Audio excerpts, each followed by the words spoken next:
wabarakatuh. Waalaikumsalam warahmatullahi wabarakatuh. Alhamdulillahirabbil alamin. Allahumma shalli wa sallim ala habibika Mustafa ka nabiyina Muhammadin wa ala alihi washabihi asma'in. Amma ba'du. Yang kita hormati Bapak Rektor UMN Dr. Fauzan MPD, Bapak Suparto, Bapak Haris, Bapak Stardi dan Bapak Irwinto, juga Direktur Telkom Bapak Mungkas, teman-teman UMM dan semua yang mendengar yang kami hormati. Ini ngaji itu harus objektif itu jujur. Jadi bisa saja korbannya ya saya, bisa rektornya, bisa semuanya. Tapi korban dengan makna yang bagus. Karena di antara saran Al-Quran, Allah ngendikan kalau belajar atau mencari nasihat atau mencari kebaikan apa saja, itu diistilahkan walau ala anfusikum awil walidaini wal aqrabin, meskipun ketentuan itu merugikan kamu. Jadi ketentuan apapun yang merugikan kita harus tetap kaji meskipun itu tidak menguntungkan kita. Karena banyak problem, mulai dulu sebenarnya problem itu orang yang wakam da'in yadda'i annahu da'a ilallah, tapi hakikatnya yad'u ila nafsi. Jadi banyak dai yang mengklaim dirinya mengajak ke Allah dan Rasul, tapi sebetulnya hakikatnya mengajak ke kelompoknya sendiri.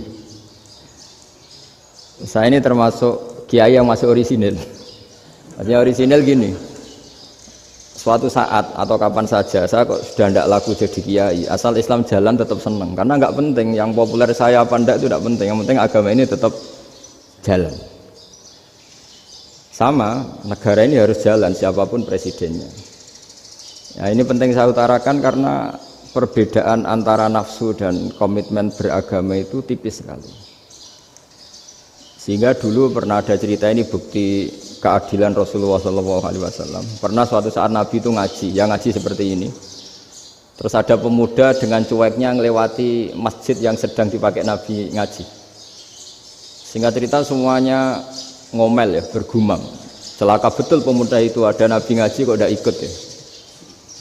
Tapi Nabi secara besar hati ngendikan, ini ada di beberapa kitab di Fadhailul Kasbi, keutamaan kerja. Kata Nabi, pemuda itu mau mencangkul di lahannya. Jika dia mencari nafkah untuk keluarganya, untuk kebaikannya, maka itu bagian dari ajaranku. Jadi Nabi berbesar hati bahwa kerja seperti itu bagian dari ajarannya. Jadi tidak harus datang ke majelis ngaji. Dan bisa saja yang sedang hadir itu ya orang yang hindari istrinya minta belanja, dari ngaji terus benar dituntut belanja kan gitu. Mungkin anak-anak UMM yang kesini daripada tengok-tengok yang Malang bosan jalan-jalan ke Rembang gitu. Nah, jadi nggak mesti benar juga niatnya gitu. Jadi ya sama itu. Jadi kalau di dunia kiai yang masih orisinil itu, nafsu itu benar-benar dilatih. Maka masyhur dalam cerita ada orang perang sama Ali radhiyallahu anhu. Ketika perang ini sangat semangat, tapi ketika orang itu meludahi dan Sayyidina Ali ini tersinggung karena diludahi, Sayyidina Ali langsung angkat tangan, sudah perangnya nggak usah diteruskan, karena saya marah sama kamu sekarang demi nafsu, karena kamu meludahi saya, padahal saya tadi motifnya demi Allah dan Rasul. Jadi sangat tipis bedanya kita emosi karena diri kita dan emosi karena Allah dan Rasul. Sehingga ketika diludahin ini terus beliau mikir, jangan-jangan perang saya karena saya diludahin. Nah, yang hilang dari peradaban modern adalah Allah itu tidak begitu hadir di hati kita.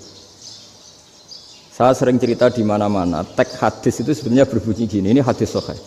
Mangka na yu'minu billahi wal yaumil akhir fal yukrim jarohu. Ada yang fal yukrim jarohu doifahu, ada yang fal yakul khairan aul yasmut. Siapa yang iman dengan Allah dan Rasul maka harus memuliakan tetangganya, memuliakan tamunya. Dulu itu ada seorang ulama dipanggil anak muda, dibully terus sekarang. Wahai kiai, datang ke rumah saya. Datang kiai itu. Setelah sampai ke rumah orang itu, silakan kiai kembali ke rumahnya. Saya tidak butuh kiai. Kiai itu dengan riang kembali. Setelah di rumah dipanggil lagi. Pak Yai, silakan datang ke rumah saya. Datang lagi. Ya senyum-senyum kiainya santai. Wah, nggak jadi butuh Pak Yai, silahkan kembali lagi. Sampai 3 kali.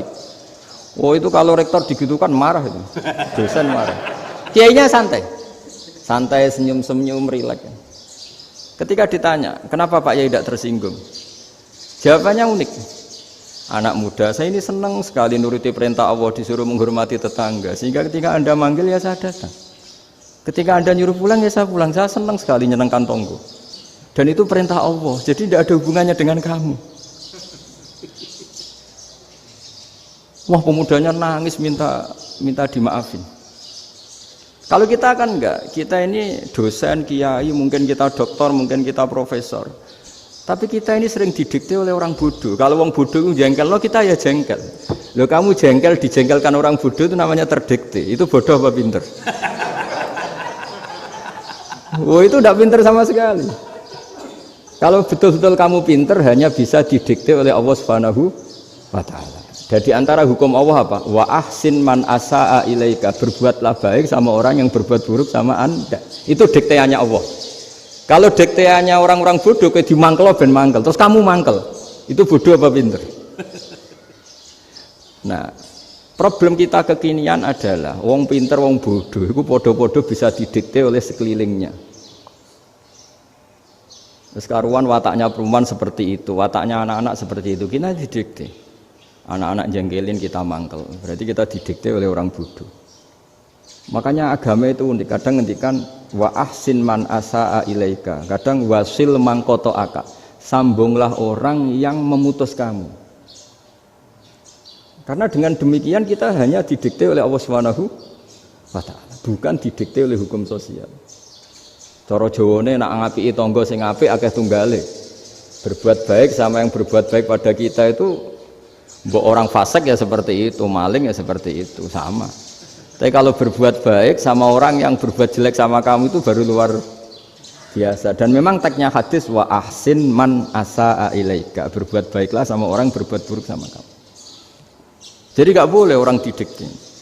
Makanya ngaji di sini diantaranya saya akan cerita dalam sebuah hadis sahih, dalam hadis hasan yang diriwayatkan Imam Tirmizi, ada kalimat dari Rasulullah SAW. Dawe Nabi, la takunu imma'atan taquluna in ahsanan nasu ahsanna wa in dzalamu dzalamna walakin watti'u anfusakum in ahsanan nasu an tuhsinu wa in asa'u alla tazlimu.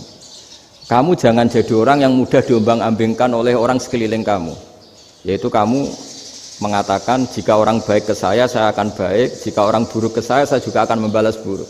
Itu namanya Anda didikte.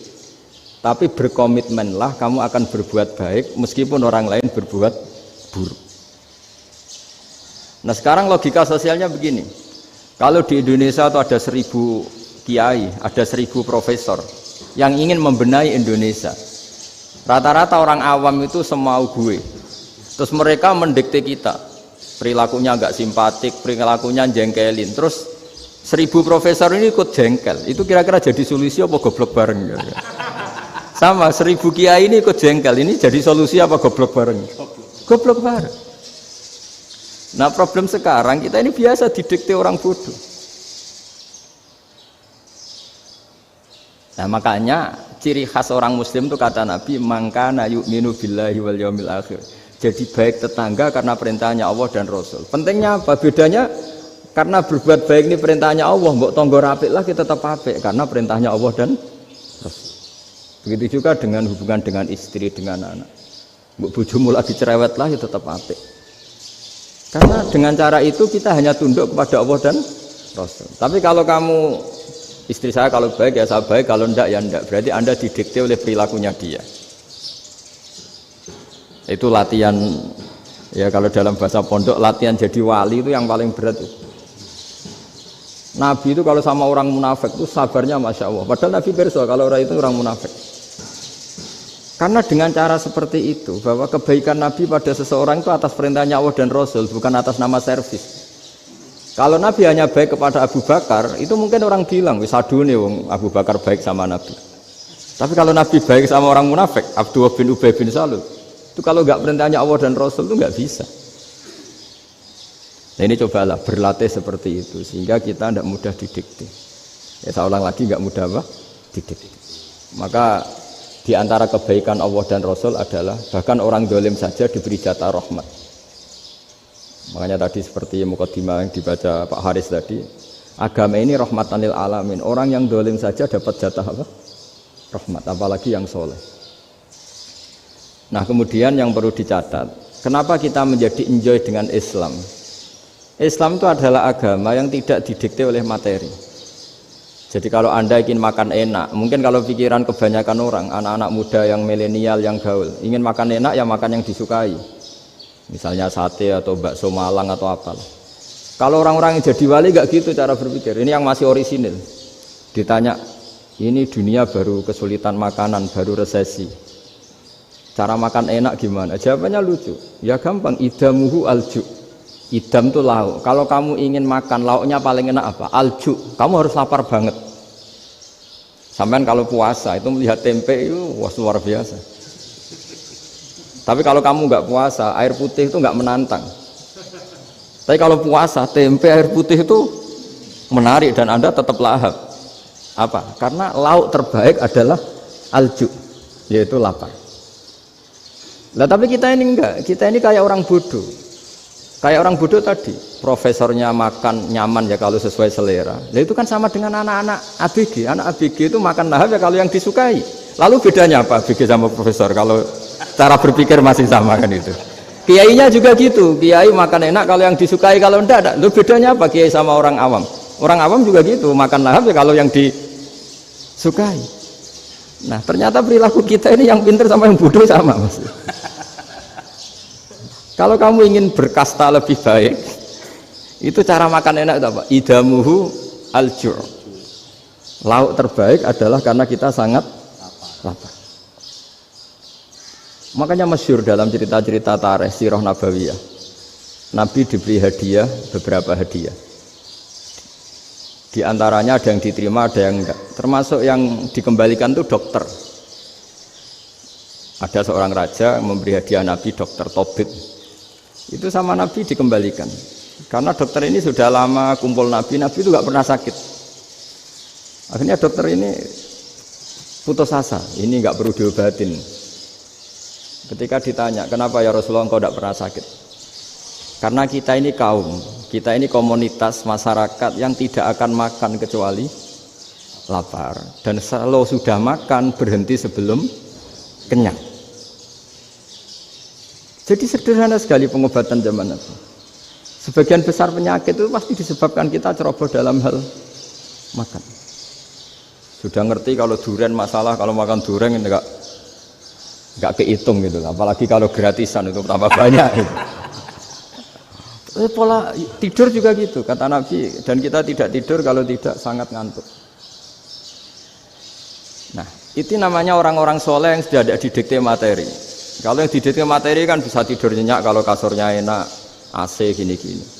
Sebenarnya enggak, tidur enak itu ya kalau sangat ngantuk. Mbok di gudang, mbok di bis, kalau sangat ngantuk ya semuanya ya enak. Sama, mbok lapar, mbok hanya tempe, tapi kalau sangat lapar itu ya enak. Nah ini ilmu yang mulai hilang, ilmu-ilmu yang mulai hilang. Nah, cara ibadah juga gitu. Kita ini kan, saya ini punya bapak kiai, mbah kiai, punya guru yang sangat alim ya seorang kiai Kiai Memun. Itu dulu kita pengkaji ilmu itu tidak pernah tahu bedanya NU dan Muhammadiyah.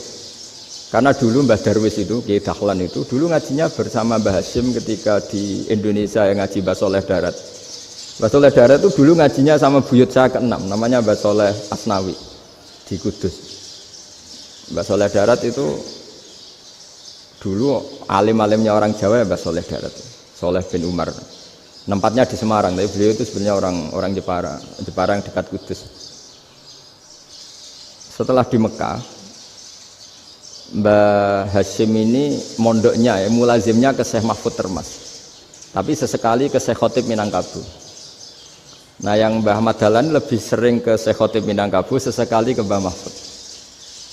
Singkat cerita, karena Syekh Khotib Minangkabau sudah modern ya, terlibat organisasi dunia. Pas itu beliau pengagum Muhammad Abduh, pengagum Rasid Ridho. Sehingga bawaannya Mbah Dahlan itu lebih pergerakan karena beliau lebih ngidolakan Syekh Khotib. Nah Syekh Khotib sendiri sebenarnya orang Minangkabau. Jadi beliau namanya Muhammad saja sebenarnya.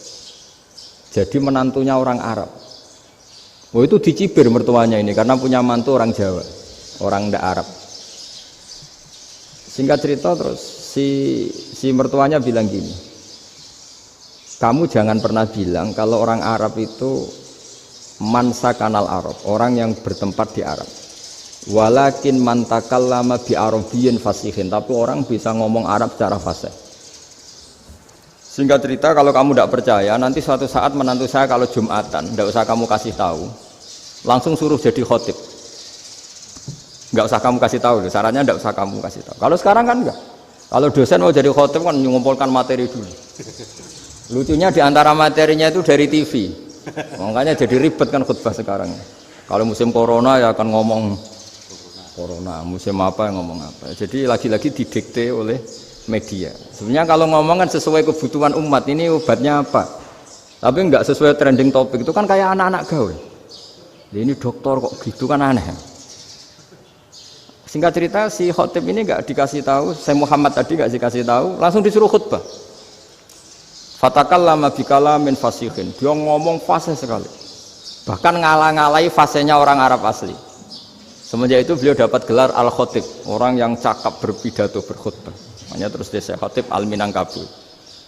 Jadi orang Indonesia itu luar biasa. Dulu yang namanya orang Indonesia di Arab Saudi itu dihormati sekali, karena yang kesana itu pasti ulama. Sudah alim di Indonesia kesana, termasuk Mbah Ahmad Dahlan, Mbah Hasyim dulu karena sama-sama muridnya Mbah Soleh Darat. Lama-lama yang kesana itu TKI TKW itu ya mulai agak dibully. Dulu Syekh Nawawi di antara ijtihad yang dihormati itu beliau mengkritik nyuwun sewu orang yang kan orang biasanya normalnya kan muji orang mati syahid. Hebat orang mati syahid itu hebat gini. Oke, kita sepakat orang mati syahid itu hebat. Tapi kata Imam Nawawi dengan syarat niatnya itu li'ila'i kalimatillah dan itu bawaan takdir. Saya ulang lagi, itu bawaan takdir, harus mati di medan perang. Tapi tidak boleh seseorang ini niat perang tapi niatnya supaya syahid. Karena kalau begitu berarti dia berniat supaya menjadi maktulal kafir, orang yang dibunuh orang kafir. Kedua, dengan dia mati berarti pasukan Islam berkurang. Berarti dia ingin pasukan berkurang, hanya ambisinya dia ingin langsung ke surga. Misalnya pasukan orang Islam itu 10, orang kafir 10. Kalau kamu ingin syahid berarti mati 1 kan, tinggal 9 kan. Nah kalau yang seperti itu 10 kan mati semua. Gara-gara ingin syahid akhirnya perangi rapati tenanan, benang mati, benang mlebu swarga. Kata Syekh Nawawi, ya enggak. Kalau kamu perang sama orang kafir ya niat menang. Dengan niat menang ini kamu ingin li'ila'i kalimatillah. Tapi kalau kamu ingin syahid berarti kamu menuruti keinginan nafsu kamu yang cepat masuk surga. Itu orang Arab kagumnya bukan main. Karena di mana-mana orang itu dinilai dari niatnya. Paham ini ya? Tapi perang loh ya, dalam kondisi perang, bukan teroris. Perang itu artinya orang kafir yang ingin bunuh kita, itu perang namanya apa? Perang. Dulu orang cerita syahid itu hanya pokoknya syahid itu hebat, pokoknya syahid itu hebat. Syahid di medan perang itu hebat, pokoknya syahid di medan perang hebat. Tapi ketika Syekh Nawawi memberi penjelasan ilmiah, jika kamu perang ingin cepat mati, ingin cepat syahid, artinya ini untuk pemenuhan diri kamu, karena kamu bayangkan langsung masuk surga. Kamu lupa bahwa dengan kamu dibunuh, kekuatan Islam berkurang. Akhirnya beliau memberi penjelasan, syahid itu bagus, itu sebagai takdir. Hanya takdir itu kita perang yang ingin menang, tapi takdirnya mati. Jangan dibalik, oleh perang rapati tenanan, benang mati, namun lebu. Itu yang pertama, termasuk ulama yang pertama memberi penjelasan itu Syekh Nawawi. Akhirnya melahirkan kekaguman yang luar biasa dengan tafsir Munirnya itu. Terus beliau itu orang yang rileks kalau menjelaskan ilmu. Ini ya juga guru-gurunya Mbah Hasyim, Mbah Guru sama Mbah Hasyim, sama Mbah Ahmad Dahlan Syekh Nawawi itu. Jadi dulu yang alim di Arab itu ada Syekh Nawawi, ada Syekh Khotib Minangkabau, ada Syekh Bakir Jogja, ada Syekh Mahfud Termas. Itu Orang Indonesia banyak sekali yang alim. Bahkan diantaranya yang dikagumi Al-Azhar itu juga orang Indonesia, nama Syekh Abdul Manan, itu mbahnya Syekh Mahfud termasuk. Itu pertama ada duta besar Indonesia di Mesir, itu termasuk barokahnya Mbak Abdul Manan tadi, itu juga orang Indonesia. Jadi pemahaman ulama Indonesia itu khas, termasuk ketika memaknai apa? Syahid. Ketika memaknai apa? Syahid. Itu unik. Ketika Senawawi diuji dulu itu yang namanya ulama diuji dulu oleh 100 ulama. Jadi dulu ya ada kompetisi. Imam Bukhari diakui jadi ahli hadis itu diuji oleh mi'atu muhaddisin, 100 orang ahli hadis, sanad dibolak-balik, matanya dibolak-balik, tapi beliau tetap bisa mengembalikan proporsi sanad itu. Senawawi pernah diuji gini. Ayul afdol al ulama awe salatin. Keren mana ulama sama raja atau sama orang-orang kaya, sama penguasa? Ya keren ulama. Terus dibully sama orang. Tapi setahu saya banyak ulama yang antri di rumahnya raja. Tapi saya tidak tahu melihat raja antri di rumahnya ulama. Kan kebanyakan kan mungkin ustadz atau kiai yang antri ngajukan proposal kan enggak. Nah, kalau raja kan enggak pati itu, malah enggak usah antri. Kiainya sudah nyambut sebelum datang. Jawabannya lucu Senawawi itu, dan yang tanya itu langsung diem. Ya karena ulama itu tahu fungsinya uang, sehingga cara nyari sampai seperti itu. Sementara raja-raja itu tidak tahu fungsinya ilmu, makanya tidak pernah sowan ulama. Sehingga jadi ya dianggap enteng saja. Ulama kan tahu fungsinya uang, tahu untuk pondok, tahu masjid. Sementara raja tidak tahu fungsinya ilmu. Jadi itu khas Jawa ya. Khas Jawa, khas Indonesia. Apa-apa yang menurut orang banyak dengan tanda kutip itu buruk atau baik, itu orang Jawa menafsirkan tuh gampang saja. Sehingga semenjak itu Jawa itu dipandang betul. Saya punya kitab namanya Qadhayal Haji wal Umrah. Itu terbitan Hayatul Ulya Arab Saudi, milik Wahabi. Itu diantara fatwa yang dipakai untuk solusi muskilatul haji, problem-problem haji kekinian. Itu fatwanya syekh-syekh yang dari Indonesia. Termasuk Syekh Khotib Minangkabau, Syekh Nawawi Banten, Syekh Bakir Nur Jogja. Misalnya begini, dalam fatwa-fatwa yang menyulitkan kita ya, sampai sekarang jadi perdebatan. Ketika Safa dan Marwah itu dengan batas tertentu, saya ulang lagi dengan batas tertentu. Mau tidak mau atas nama kebutuhan, itu kan butuh perluasan. Karena kalau naik turun itu mudah disepakati ulama. Jadi misalnya gini ya, saya punya tanah seluas ini. Pasti orang akan mengatakan sampai bawah ya tanah saya, sampai atas tanah saya. Itu mujma' alaih, itu disepakati. Sehingga Nabi ngendikan al-Ka'bah min tuhumil ardi ilas sama Ka'batun. Ka'bah sampai ujung bumi, sampai ke aras semuanya Ka'bah. Sehingga tidak ada perdebatan ulama ketika Masjid Haram di tingkat, kemudian yang di atas sholat. Tetap dia menghadap Ka'bah. Tidak harus diluk melihat di bawah, enggak. Karena Ka'bah sampai langit. Sama, tanah Anda kamu tingkat sampai 10, enggak ada tetangga protes. Karena bawah sampai atas tanah Anda. Tapi kalau diperluas, tanah Anda kamu luaskan setengah meter saja atau 3 cm saja, iso geger mek tonggo. Karena di mana-mana batas itu ya tadi, kalau atas bawah miliknya, kalau samping enggak. Pertanyaannya, perluasan Mina itu ke samping. Perluasannya Matof yang Mas'a itu juga ke samping. Geger kan ulama dunia. Bagaimana hukumnya Mina Jadid? Mina yang diperbarui atau Mina yang diperluas. Itu diantara rujukan baik yang membolehkan maupun yang menentang. Itu ya syekh-syekh Indonesia. Itu orisinal tuh. Saya punya kitab orisinal terbitan Hayatul Ulya, kira-kira ya kemenaknya Arab Saudi kalau di Indonesia itu. Itu yang dirujuk dawuh Syekh Nawawi, dawuh Syekh Khotib Minangkabau. Karena apa? Ada logika khas Jawa. Misalnya begini. Meskipun saya tidak perlu fatwa Mina Jadid sah apa enggak, memang jadi perkhilafan ulama. Misalnya kampung ini dinamai Mina. Pertanyaannya gini, tanah yang di samping ini bisa milik Anda apa enggak? Ya bisa Gus kalau dibeli atau dihibahkan. Berarti tanah di samping Anda menjadi milik Anda karena ada proses pengambil alian lewat beli maupun hibah. Nah masalahnya ini negara itu berhak menganeksasi atau memasukkan ini sebagai mina. Itu ulama Jawa kalau ditanya alasannya apa? Fa innal muttasila bisya hukmu dzalika syai'. Karena yang gantet, yang mutasil itu bisa dihukumi seperti sesuatu itu. Jadi kalau ini mina, ya yang gantet mina ini ya bisa dikatakan mina. Beda dengan membuat mina malang mina, wah itu tidak bisa, tidak mutasil kan?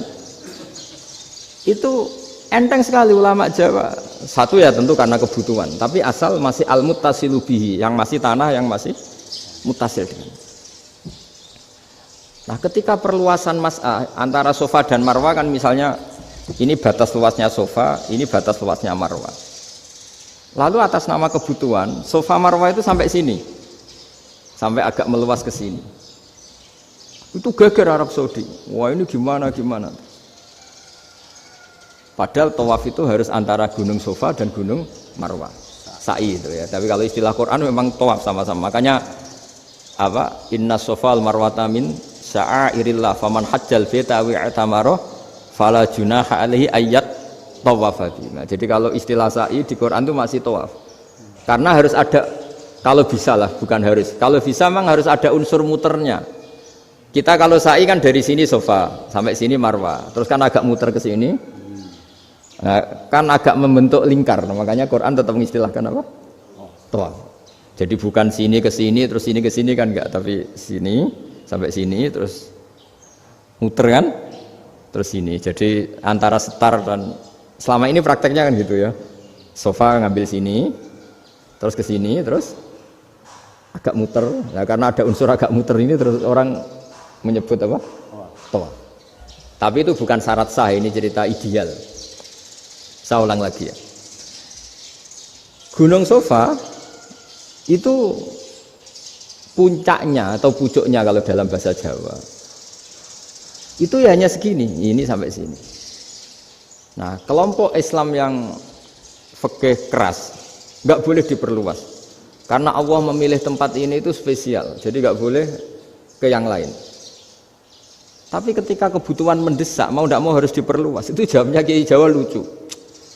Gunung sing ketok iku sing dhuwure tok. Sikilane luwih hombo. Jadi karena kan gunung kan bentuknya gini. Nah, sofa yang kecil itu yang atasnya, tapi sikilannya sini kakinya lebih luas. Jadi boleh perluasan asal tidak melebihi kakinya. Nah, dihitung ya lebih luas. Jadi Kiai Jawa itu kayak wong delok gunung Penanggungan, kayak gunung Arjuna. Di mana-mana puncak gunung itu lebih kecil timbang kakinya. Artinya diperluas ini bukan berarti tidak di sofa dan tidak di, itu khas Kiai Jawa. Jadi jangan kira orang Jawa itu tidak hebat sekali. Termasuk perkembangan hotel di Arab Saudi. Itu dulu sebelum ada hotel.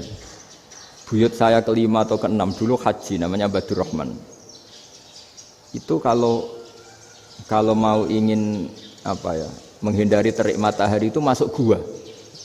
Itu masuk gua itu hanya separuh badan, kakinya di luar. Jadi jangan bayangkan kalau gua di Indonesia kayak gua Akbar di Tuban orang bisa masuk jalan-jalan, enggak. Gua di Arab itu kayak cepitan batu, tidak sampai masuk. Sehingga kepalanya dimasukkan, kakinya masih kena matahari, saking panasnya Arab Saudi. Sehingga dalam bayangan hijrah ketika Nabi bersembunyi di gua apa? Sur. Itu kata Abu Bakar, kalau orang kafir melihat kakinya pasti melihat kita karena nggak bisa masuk penuh. Jadi orang itu mau dempes tok. Sehingga ya kira-kira luasnya gua ya paling segini. Makanya guyonannya kiai-kiai itu untung nggak kayak gua Indonesia. Kalau kayak gua Indonesia laba-labanya capek karena luas sekali. Jadi jangan bayangkan gua Arab tuh kayak gua Indonesia. Makanya bayangannya andai kan orang itu melihat ke bawah pasti melihat kita karena orangnya nggak bisa masuk penuh, nggak bisa masuk 100%. Ya kayak cepitan batu lah mirip. Itu kan mirip Gunung Uhud. Gunung Uhud kata Rasulullah, nanti kalau kamu perang itu di atas, menang atau kalah di atas. Musuh biar di bawah. Dengan di atas kamu bisa manah. Jangan bayangkan kayak Gunung Merapi, kayak Gunung Penanggungan. Lah kalau Gunung Penanggungan mana ke bawah yang leyang kan? Jadi gunung di Arab itu kayak bukit. Ya sampean pernah kan ke Uhud itu ya sama ini aja tinggi ini kan? Lah ini yang mulai ada mis. Makanya nerjemah itu susah di Indonesia. Karena jabal itu udah harus tinggi. Kalau tinggi nggak bisa mana dari atas ke bawah kan nggak ngefek kan?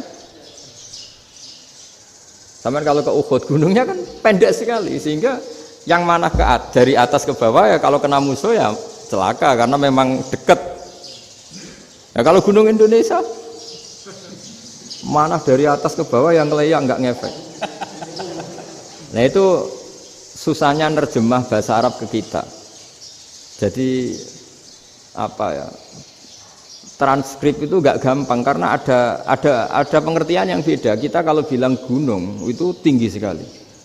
Sampai banyak mahasiswa tersesat ya saking tingginya. Kalau orang naik Uhud nggak akan tersesat, wong ketok dari bawah itu. Nah ini pentingnya ngaji ya. Jadi akhirnya ulama-ulama Indonesia itu dipakai rujukan. Jadi mulai Mbah Hasyim, Mbah Ahmad Dahlan sampai era buyut-buyut itu masih orang alim. Lama-lama yang di Indonesia ini orang-orang yang bodoh.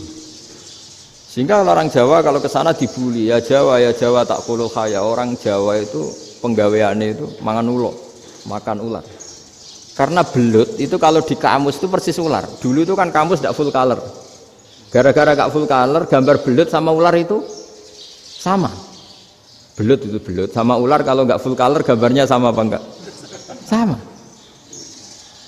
Terus orang Jawa itu kan masih banyak yang makan bajing itu apa? Ketupai itu. Bajing kalau digambar tidak full color sama dengan tikus. Gambar yang tidak warna. Hitam putih. Sehingga kita ini dibully pemakan tikus dan pemakan ular.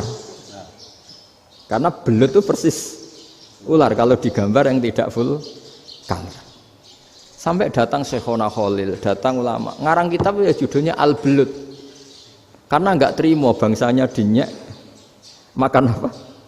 Ular. Terus dikarang. Wal belut hayawanun bakhriyun terus ya isu fi kadza wa kadza. Itu beda dengan al-hayyah. Itu diterangkan. Mulai bisa nerima. Terus sistem hotel juga gitu.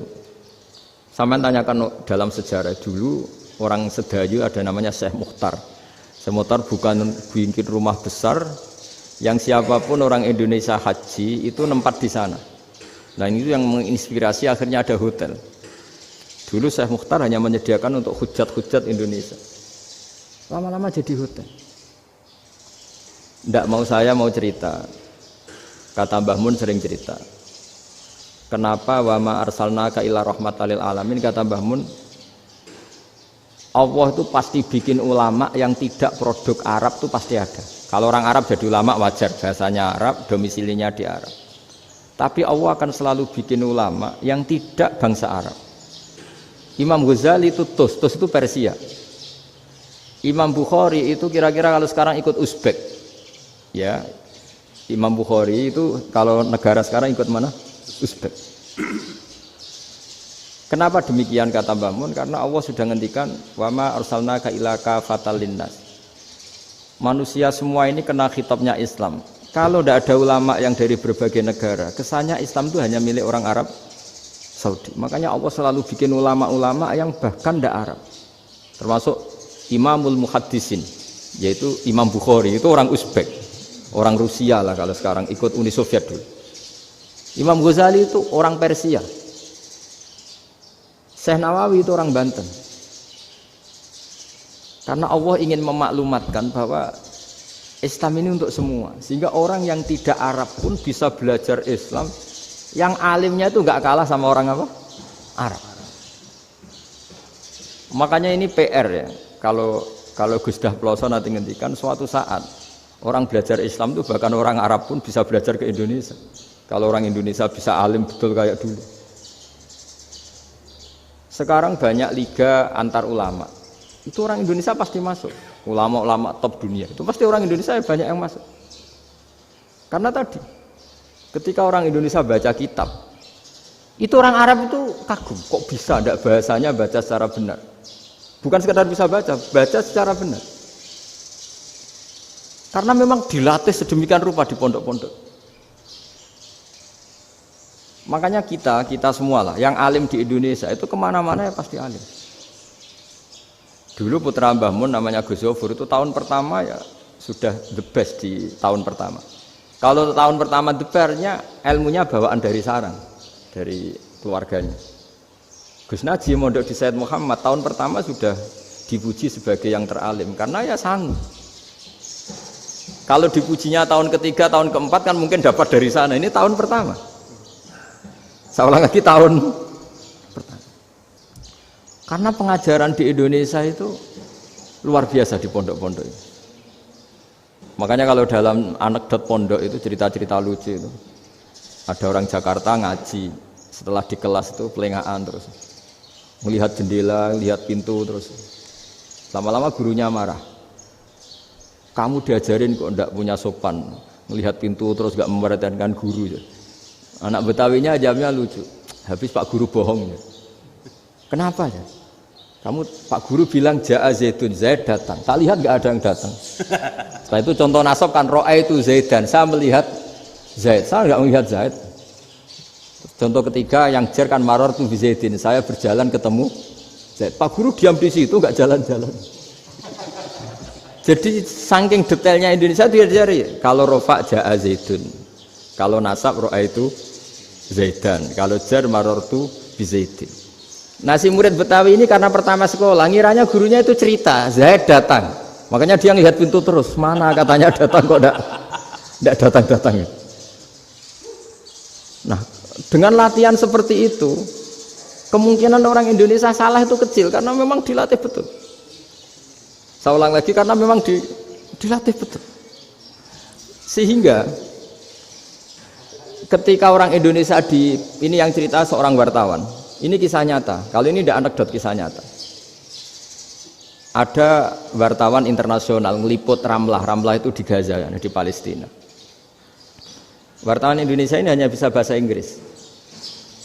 Dijak ngomong bahasa Arab. Terus dia bilang saya tidak bisa. Saya tidak bisa, saya bisanya ngomong Inggris. Tapi apa yang terjadi setelah sholat, si Indonesia ini jadi imam, pakai sholat jariah lagi. Baca bismillah benar, bismillahi jar karena mudhof ilaih. Terus ketika iktidal ya benar, Rabbana lakal hamdu mil'us samawati wa mil'ul ardi benar. Ketika tahiyat ya benar, at-tahiyatul mubarakatuh sholawat. Sama orang Arab ini diambungi. Orang Arab kalau senang orang itu dicium. Kamu tawaduk, sebenarnya kamu itu ahli bahasa Arab. Karena orang Indonesia sekali sholat itu nggak ada yang salah, meskipun benarnya karena hafalan, tapi bagi yang ahli nahwu itu hebat. Misalnya kita kalau ngapalkan kan Bismillahi, Bismi jar karena ba, Allahi jar karena mudhof ilaih, Ar-Rahmani jar karena sifat, Ar-Rahimi karena sifat, Alhamdu rofa karena mubtada, Lillahi jar karena ada huruf jarli, Robbi jar karena sifat. Sebetulnya tidak karena pinter, tapi karena hafalan. Tapi orang Indonesia hebatnya itu benar terus. Rabbana lakal hamdu, ya kan? Alhamdu rofa, terus mil'us samawati ya rofa karena sifat. Sehingga terus orang Indonesia kalau sholat di Timur Tengah itu dipuji. Karena makhrajnya ya benar, rofa nasabnya juga benar. Nah itu di negara lain tidak ada enggak Indonesia. Orang Cina itu sering bikin marah orang-orang Arab karena kalau dongo itu nggak fasih kayak orang Indonesia. Orang Indonesia kalau dongo ya Allahumma tohir qalbi. Orang Cina ini yang jadi guyon di Arab. Allahumma tahir kalbi gitu. Itu kan bedanya jauh. Itu orang Arab pertama membiarin, lama-lama kalbun entak gitu. Maksudnya asu-asumu gitu. Karena dia bilangnya qaf itu kaf. Jadi ka Allahumma do Allah tahir. Kula aturi nyucekno panjenengan kalbi ing asu ingsun kan. Tapi kalau qalbi itu ati ingsun, tapi kalau kalbi anjing ingsun. Bedanya qaf sama kaf. Ana orang ya kalbun entak. Asu-asumu maksudnya kan. Tapi padahal orang Cina itu paling dilihat teksnya ya pakai qaf. Orang Indonesia enggak, mulai kecil dilatih sak fase-fase. Sampai yo sulit betul latihan Fatihah itu. Kalau di Kudus malah sampai 3 bulan Fatihah itu. Sampai at-tahiyyatu, kurang bersih. At-tahiyyat sampai gitu. Sampai ada cerita itu orang dipanggil maftuhin itu enggak melengak, harus maftuhin. Baru melengak. Tapi barokahnya itu orang Indonesia kalau dongo memang benar-benar Allahumma tahhir qalbi. Ya Allah sucikan hati kami, bukan tahhir kalbi. Karena sekali jadi kaf itu maknanya anjing saya, ya Allah sucikan anjing. Jadi ini orang Indonesia. Jadi kata Mbah Mun, dawe Mbah Mun, illaka fatal linnas, bahwa agama ini milik semuanya. Itu diantara bukti Allah menghendaki atau mendesain Islam seperti ini, orang yang belajar di Indonesia itu pengetahuannya Islam, pengetahuannya tentang Islam itu tidak kalah sama yang belajar di Al-Azhar, sama yang belajar di Arab Saudi. Makanya ini PR-nya UMM, PR-nya IAIN, PR-nya UIN. Bisa enggak sealim mereka dalam bahasa Arab? Nah, bahasa Arabnya man anta, ana zaidun. Jangan sampai, karena kita di sana ini kadung dibully. Orang Arab tuh kalau bully kita, sampai tak kasih cerita. Oh, itu ngawurnya Masya Allah. Kata dia, ada anak orang Indonesia haji. Si anaknya orang Indonesia yang dijotos sama anaknya orang Arab. Dijotos, dipukul. Singkat cerita terus si orang Indonesia enggak terima, anaknya yang orang Arab dipukul. Yang balas bapaknya. Orang Arab tanya, lima ada dorobta ibni, kenapa kamu mukul anak saya? Itu orang Indonesia bahasa, wah aku biasa. Jadi hanya bilang gitu. Artinya anak saya dihada ya maka tak ada. Bahasa Arabnya gitu. Anak saya dipukul maka saya balas mukul. Itu orang Arab mantuk-mantuk oh gitu. Paham? Suatu saat ada orang Indonesia itu sama orang Arab itu dilus-lus. Dilus-lus itu ya digini-giniin. Karena dia latihan bahasa Indonesia, latihan bahasa Arabnya itu masih mufrodat. Jadi kalau ngartikan yadun itu tangan, saro itu jalan. Jadi kalau jalan ya saro-saro. Roksun itu kepala, ana itu ingsun. Jadi karena dia nggak ngerti penggunaannya, itu bahasa Arabnya itu yadun anta. Jadi bukan yaduka tapi yadun anta. Berarti tangan kamu. Saro-saro itu jalan-jalan. Ala roksi anak yang atasnya sirah ingsun. Jadi mestinya yang benar kan yaduka saro ala roksi atau gitu. Tapi enggak dipotong-potong. Yadun tangan kan, anta kamu. Berarti tangan kamu. Saro-saro jalan-jalan. Roksun itu sirah, anak ingsun. Berarti di atas kepala saya. Orang Arab tertawa-tawa. Tapi paham. Maksudnya seperti itu. Jadi kita ini dibully di Arab itu Masya Allah. Jadi akhirnya lahirlah ulama-ulama tadi yang saya sebut tadi. Bahkan pernah lama sekali ulama Indonesia itu jadi master di Arab Saudi. Yaitu Senawi Banten. Itu kalau orang sana bilang itu Sayyidu Ulama Il-Hijaz. Top-topnya ulama Mekah Madinah. Padahal beliau orang Indonesia. Dan dimakamkan di Ma'la itu dekat makamnya Sayyidah Khadijah. Karena sangat dihormati. Nah, di antara sebab dihormati adalah ketika orang memahami syahid, maknanya pokoknya maktulal kafir. Syahid itu adalah orang yang kalau perang itu mati di medan perang. Itu Imam Nawawi merinci secara detail. Kalau dia perang supaya tujuannya mati syahid cepat ke surga, berarti dia nuruti hadzun nafsi, ingin cepat ke surga. Tapi dia lupa bahwa dia dengan terbunuh pasukan Islam berkurang kekuatan. Maka syarat perang yang benar adalah ya ingin menang. Di mana-mana perang ya ilahi kalimatillah, supaya kalimat Allah itu menang, jangan ingin kalah. Soal dia mati takdir, tapi jangan ingin mati. Wah, itu terus dikagumi. Ternyata memang oh iya ya, kalau pasukan Islam 10 kafir 10 kita ingin syahid, berarti ya kalau orang ingin syahid kan terus mungkin perangnya tidak hati-hati, main ngawur saja terus kalah mati. Sudah apa kalong satu kan terkurangi satu kan. Nah kalau semuanya 10 punya niat gitu, nah itu Syekh Nawawi. Syekh Nawawi itu orang yang begitu gampang nerangkan Quran.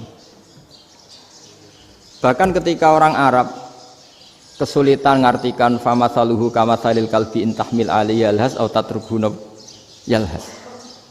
Orang Tomak itu ibarat kayak anjing. Anjing itu kamu kasih makan ya tetap melet, menjulur-julurkan lidahnya, kamu ndak ya ndak.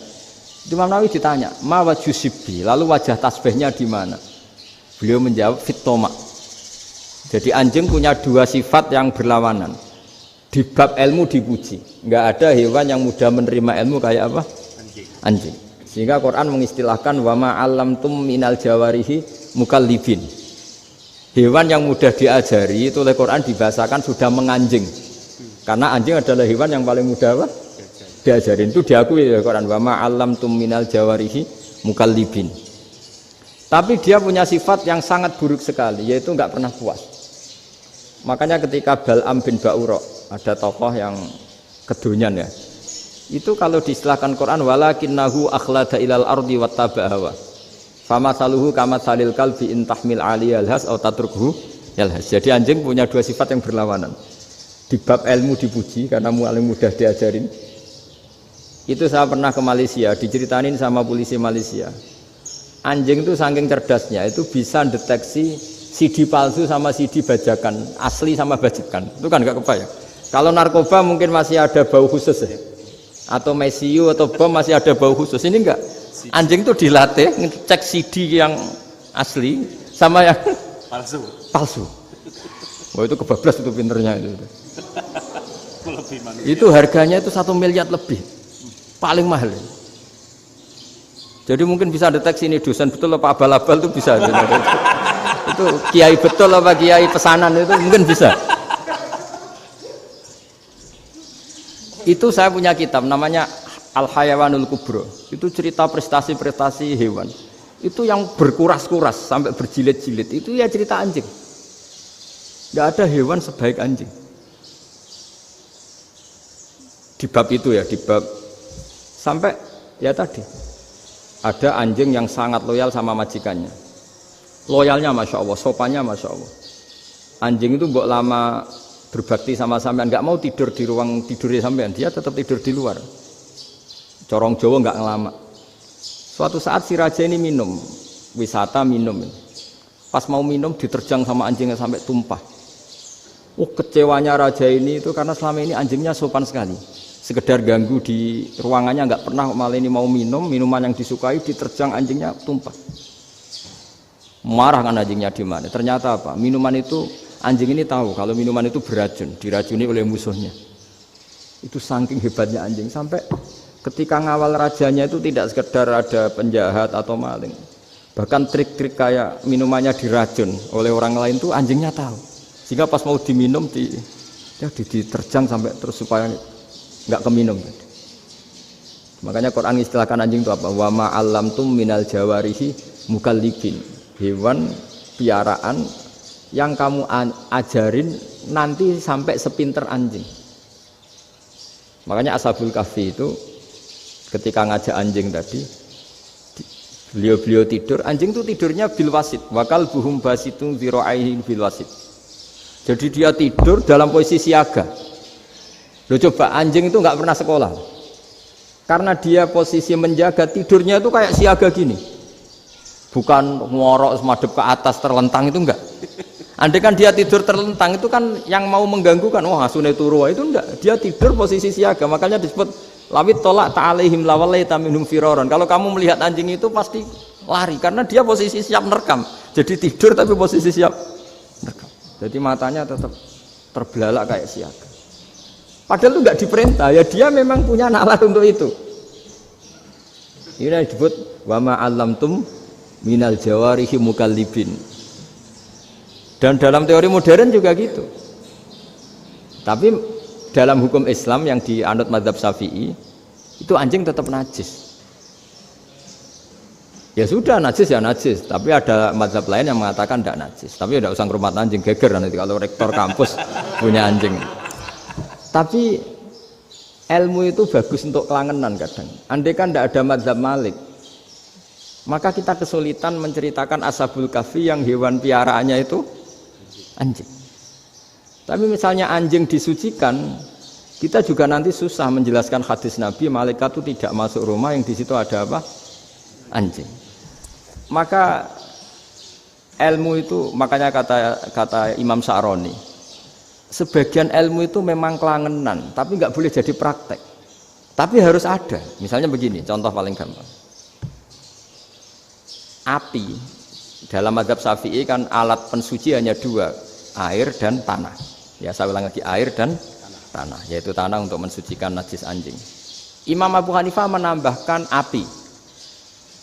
Mazhab Syafi'i itu agak kesulitan ketika ada batu bata dibikin dari tanah-tanah yang bercampur kotoran. Mazhab Syafi'i akan kesulitan karena di situ ada najis yang jadi materinya bata. Hukumnya gimana kalau nanti dipakai masjid? Tapi barokahnya ada beberapa mazhab. Abu Hanifah mengatakan dan api. Jadi apa tadi air, tanah, api. Alasannya masuk akal. Ketika usatul mukminin, orang-orang mukmin yang ahli maksiat itu sebelum masuk surga, kalau dia dosanya banyak itu dibakar dulu supaya suci. Emas itu untuk memisahkan dengan materi lain juga harus dibakar.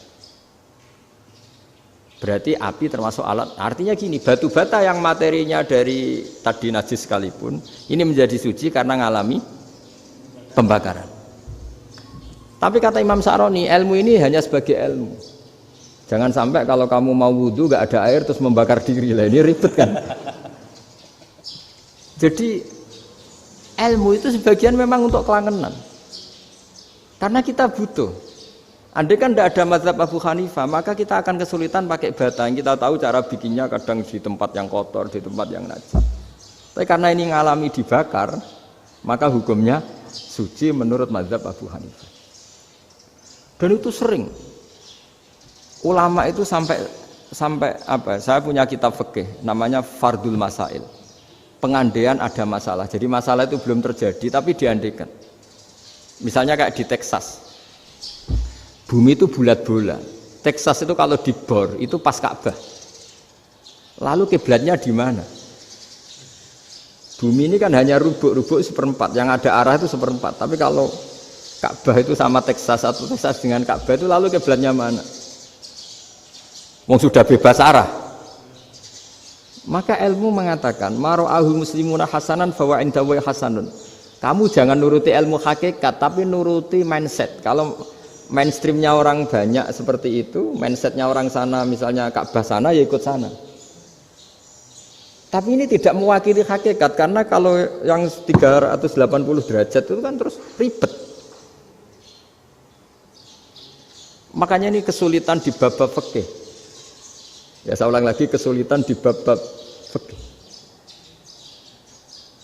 Makanya fikih itu selalu bicara, misalnya gini, ada orang sholat. Saya ulang lagi. Setelah salam pertama dia kentut, itu sholatnya batal apa enggak? Itu lama berdebat.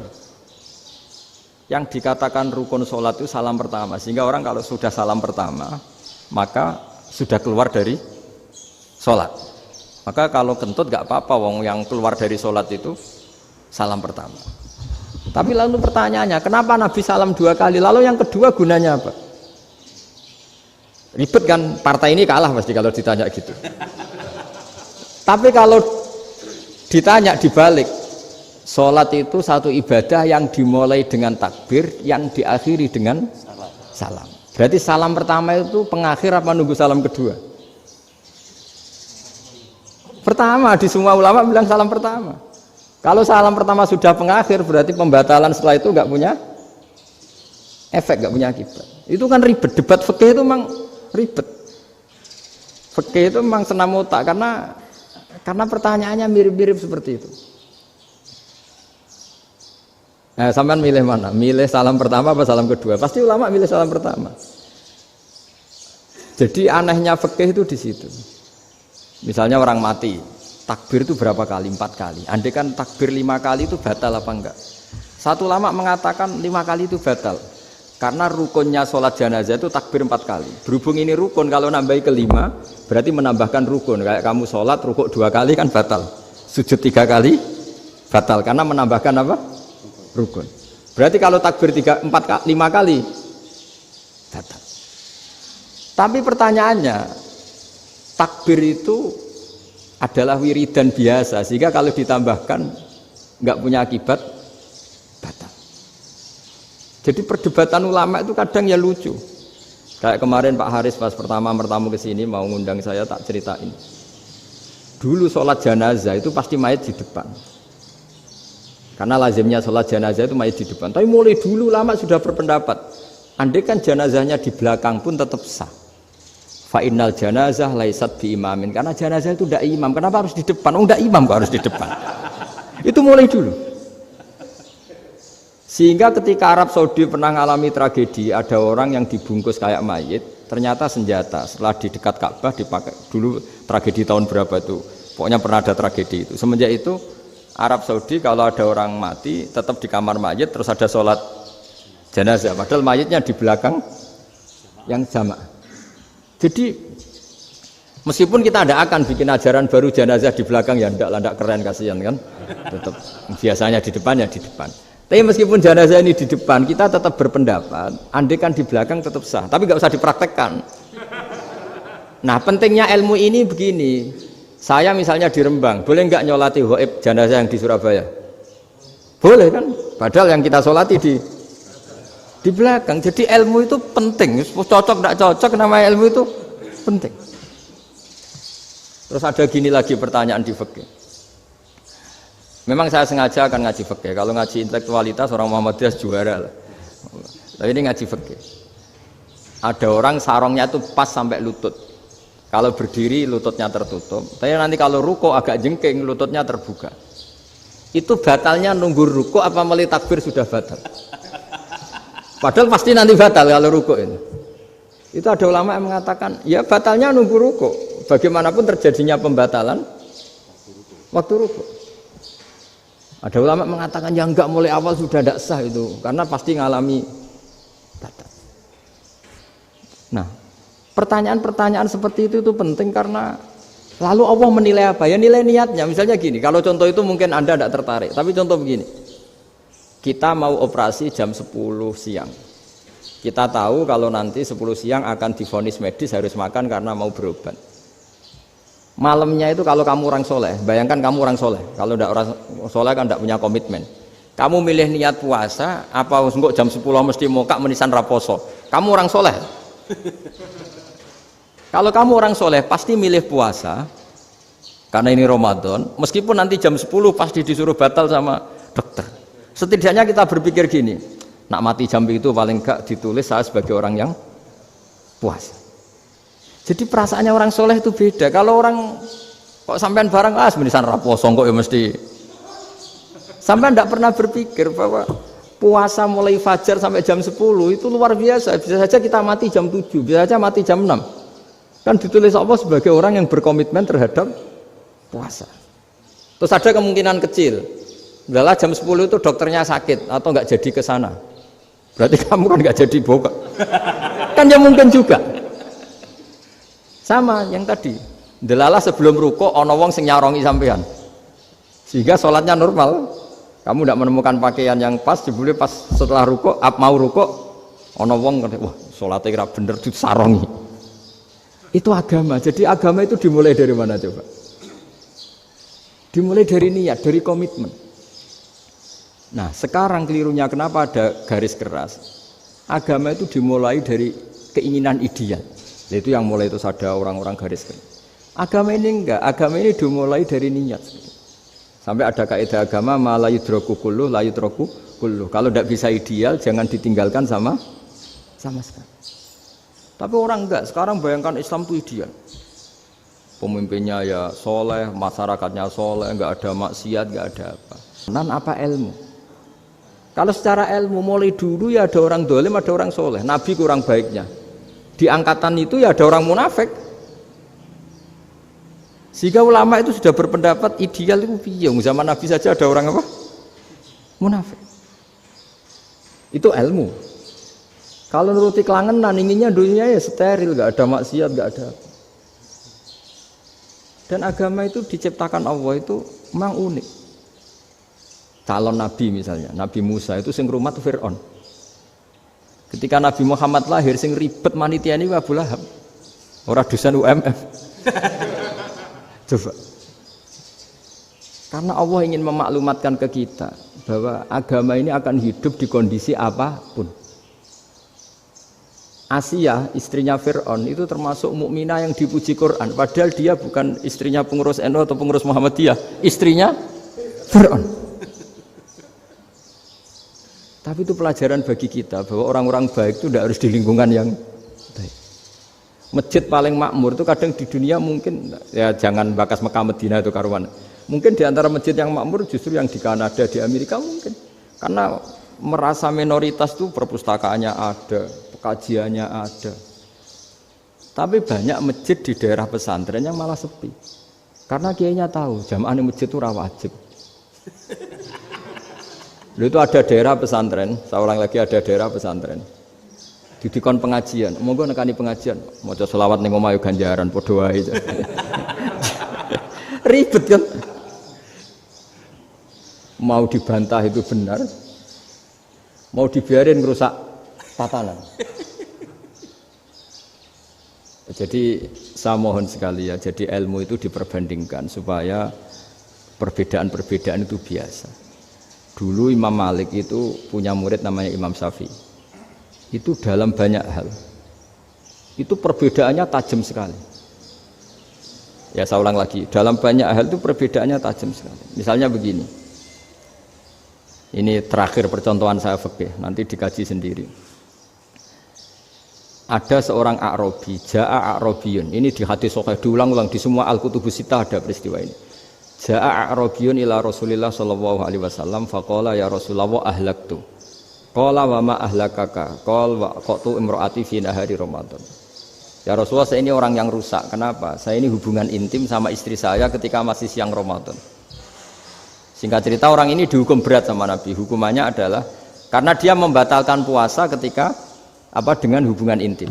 Sama Nabi dihukum, kamu harus merdekakan budak. Wah, tidak mampu ya Rasulullah, saya tidak punya budak. Jadi ini bukti bahwa agama ini sangat sosial sehingga sebagian kafaroh harus memerdekakan budak. Kamu kalau gitu puasa 2 bulan. Yang baru puasa 2 hari aja kecelakaan malah disuruh puasa 2 bulan. Ya sudah kamu ngasih makan 60 orang miskin. Saya ini orang paling miskin. Kok jadi sudah miskin agak hiper lah orang itu. Poso-poso kok gitu.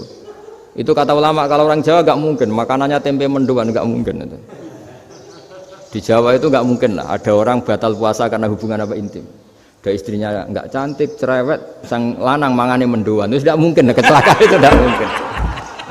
Tidak mungkin itu. Tapi kalau Arab mungkin karena makanannya daging. Singkat cerita, terus pertanyaannya gini.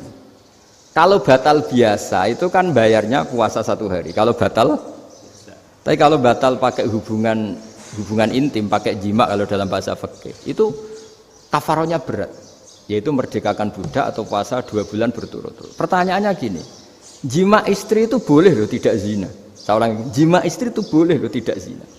Itu kan hukumannya berat. Nah terus Imam Malik berpikir kalau gitu tidak harus jima dong. Poso-poso ora ono uzur ora ono apa terus nyate. Esuk mangan bakso tanpa ada alasan syar'i. Hukumnya harus sama dong, karena jima hukumnya boleh, berarti semua iftar, semua pembatalan puasa yang tidak ada udzur syara' maka hukumnya sama, yaitu sanksinya sama. Masuk akal enggak? Masuk akal dalam mazhab Imam Malik.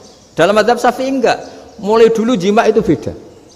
Kayak mertamu nih gone wong, mangan iku oleh, tapi nak nggo bojomu mbok jima niku wis nemen ngawure lah. Tetep beda. Dari Imam Syafi'i itu pokoknya beda, jima sama makan itu beda. Lah ya terus setelah itu terus ada pertanyaan, bagaimana kalau makan dulu baru jima? Ribet kan? Makanya itu sampai dibabkan Kitabul Khilafil Fiqhi, bab merekayasa fikih. Makanya itu perdebatannya orang Hanafi sama Imam Syafi'i juga sama. Ada orang jam segini lapar sekali, kalau langsung makan kan kena sanksi. Ya pergi aja dulu, pura-pura ngaji ke Gus Bah gitu. Nanti kan jadi musafir kan? Wah itu sudah boleh itu kan? Musafir. Padahal enggak. Memang dia pergi itu karena supaya bisa makan. Mau enggak kepikiran ngaji kok tahu-tahu ingin ngaji. Mumpung Ramadan nah. Nah makanya dibabkan, apakah boleh merekayasa fikih? Tapi fikih bisa apa coba? Dengan status kamu musafir, ya memang boleh iftar, boleh berbuka. Nah itu terjadi terus perdebatan ulama menyangkut fikih. Karena memang masalah furu'iyah. Sehingga termasuk perdebatan kita dalam perilaku. Misalnya adat orang NU kalau habis salam itu menghadap ke kiblat karena arah terbaik itu kiblat. Tapi sebagian orang Muhammadiyah atau mungkin semuanya menghadap ke makmum. Itu memang teks hadisnya itu kita yang meneliti hadis itu semua syarah itu berdebat. Nabi memuji kiblat itu arah terbaik, oke. Tapi di bab itu Nabi itu aqbala alaina, menghadap ke kita. Lalu pertanyaannya, kenapa menghadap ke kita? Ada mengatakan karena Nabi memang punya tradisi kadang ngendikan. Ya tentu dulu istilahnya tidak kultum, nggak ada istilah itu dulu, 7 menit itu nggak ada. Tapi ada ulama yang analisis begini, termasuk kitab Fathul Bari. Nabi itu tokoh sentral, taruh lagi Nabi itu tokoh sentral. Ini kata kitab Fathul Bari, bukan kata saya. Nah orang-orang yang imamu qaumi, orang-orang yang jadi imam di daerah masing-masing, tetap kalau sholat itu ikut Nabi. Ikut Nabi setelah salam langsung pulang. Jadi sebetulnya salam langsung pulang itu ya ada sejarahnya karena dia mau jadi imam di daerahnya. Nah, tidak kebayang kalau Nabi itu madhep kiblat. Kalau Nabi madhep kiblat, orang yang masbuk yang barusan datang pasti langsung usolli misalnya fardhu isya'i misalnya. Terus makmum Nabi, padahal Nabi sholatnya sudah selesai. Jadi intinya gini kata Fathul Bari. Imam setelah salam itu harus bikin gerakan atau omongan atau apa saja yang menunjukkan kalau sholatnya selesai. Di antara gerakan itu adalah beliau harus menghadap ke hadirin atau menghadap ke utara atau apa saja yang penting menunjukkan kalau sholat ini sudah selesai. Itu fikih. Jadi fikih itu cara menganalisis itu memang unik. Karena kalau Nabi tetap seperti itu, posisi pancet seperti itu, maka orang yang baru datang mengira Nabi masih sholat. Nah, pertanyaannya kalau mereka sudah takbir, malah sholatnya tidak sah. Kenapa tidak sah? Menggantungkan sholat atau mengikatkan sholatnya dengan orang yang sudah tidak sholat. Jadi menjadikan orang yang nggak sholat sebagai imamnya kan nggak boleh. Maka Nabi harus memaklumatkan dengan gerakan itu bahwa beliau sudah tidak sholat. Karena orang datang dari berbagai daerah. Jadi nganalisis fikih, fiqhul hadis namanya. Itu ulama itu mau tidak mau debat karena pertanyaannya itu kenapa ya memang mau apa karena yang namanya sosial itu yahtamilu muhtamilatin ada sekian kemungkinan makanya dalam madzhab istimbat itu ketika Nabi sedekah pakai tamer pakai kurma itu ulama mesti ngitungnya tuh kut itu makanan pokok. Sehingga Imam Syafi'i mengatakan kalau di Indonesia pakai beras misalnya karena kutil balat Indonesia itu beras. Oke, Imam Syafi'i mainstream. Tapi ketika era Yusuf Qaradawi di Al-Azhar di Mesir sana, ulama-ulama mulai usil. Sama sih ingat Mbah Mun sering gojlokan, lah iya petani gabah, petani padi wis melarat wajib zakat. Petani cengkeh, kakao, suga-suga wajib zakat hanya karena yang ditanam tidak makanan pokok. Jadi mulai ada ulama mulai gerah lah kalau bahasa politiknya mulai gerah. Yang petani miskin gara-gara yang ditanam padi wajib zakat. Yang orang-orang di sana misalnya di Sulawesi karena tanamannya kakao atau cengkeh tidak wajib zakat karena bentuknya tidak makanan pokok. Geger kan di Al-Azhar geger. Akhirnya hampir semua ulama berpendapat ya sudah sekarang ketika Nabi menzakati makanan pokok itu jangan dihitung sebagai makanan pokok. Wa mimma akhrajna lakum minal ard. Apa saja, ma itu apa saja. Makanya kata Yusuf Qaradawi, ma itu apa saja. Makanya semua tanaman yang menghasilkan uang itu wajib zakat.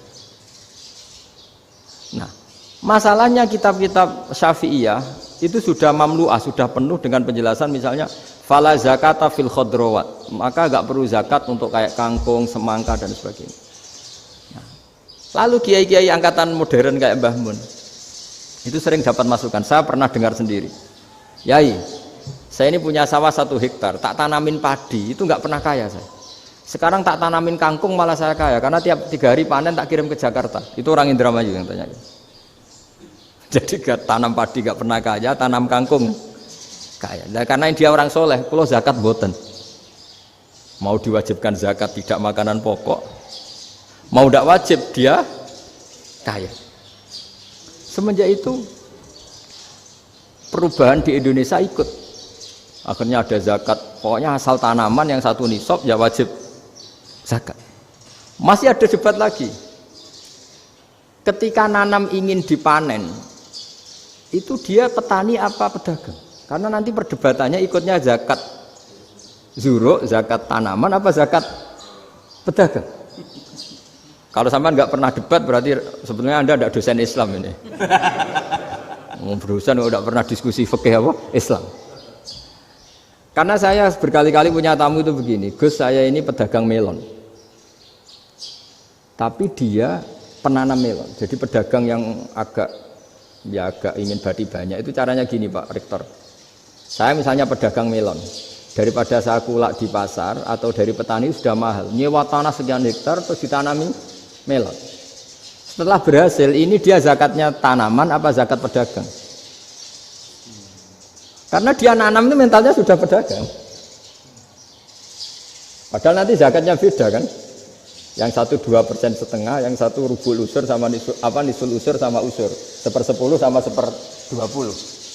Kalau zakatnya zuruk kan 1/10 atau 1/20. Yang 1 rubul usur, kira-kira 2,5. Saya ulang lagi ya. Jadi di era modern itu kita jadi bingung, pedagang tapi gayanya petani, petani tapi hakikatnya. Jadi gampangannya gini ya, kalau saya pedagang beras, kok saya kaya raya, itu mendingan nyewa sekian hektar untuk ditanamin beras, padi ya, daripada tengkulak, daripada beli. Akhirnya perdebatannya, ini zakatnya pakai apa? Misalnya tebu, misalnya, petani tebu. Oh jelas kalau jual nanam tebu itu ingin dijual. Masa apa itu es tebu berhektar-hektar? Lah kira-kira kalau menurut jenengan ini zakatnya zakat apa? Tijarah apa zakat tanaman? Mentalnya tijarah, mentalnya pedagang. Nah ini saya hanya mau cerita. Khilaf, kadang-kadang orang angen-angen. Khilaf itu nggak mungkin enggak. Ya sama seperti NU dan Muhammadiyah selalu khilaf awal Ramadan. Itu memang nggak bisa nggak khilaf. Misalnya begini, saya beri contoh ya. Karena kadang yang khilaf juga nggak pernah belajar. Lucu kan? Tak beri contoh ya. 2001 itu abad keberapa coba? Tahun 2001. Abad 21 abad 20? Abad 21. Jadi meskipun terpaut 1 tahun, padahal abad itu 100 tahun. Nah, pikirannya orang-orang Muhammadiyah seperti itu.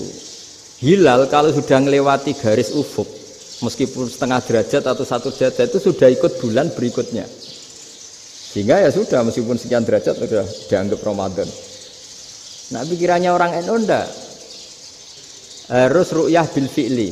Itu sebetulnya lagi-lagi sebenarnya enggak masalah NU dan Muhammadiyah, itu di kitab-kitab ya seperti itu. Kita ini enggak biasa goblok ya, artinya kita yang keluarga kiai tahunya kunut mazhab Hanafi, enggak kunut mazhab Syafi'i, tapi tahu-tahu ini mazhab NU, ini itu aneh itu menurut kita ini anggap apa? Mana ada Muhammadiyah jadi mustahid, mana ada NU jadi mustahid.